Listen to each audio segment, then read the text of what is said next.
ভাষা নিয়ে বাঙালি জাতির উপর যে আঘাত চালানো হচ্ছে এটা আগুন নিয়ে খেলা। বুধবার দলীয় অফিসে সাংবাদিক সম্মেলনে বিজেপির সমালোচনা করে মন্তব্য করলেন আমরা বাঙালির সচিব গৌরাঙ্গ রুদ্রপাল।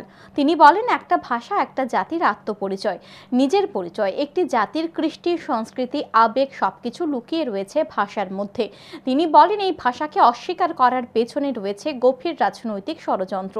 এর তীব্র নিন্দা ও ধিক্কার জানায় আমরা বাঙালি। দলের সচিব অভিযোগ করেন, আসলে বিজেপি হিন্দু, হিন্দি, হিন্দুস্তান এরা চাপাতে চাইছে। এটা দেশের মানুষ মেনে নেবে না।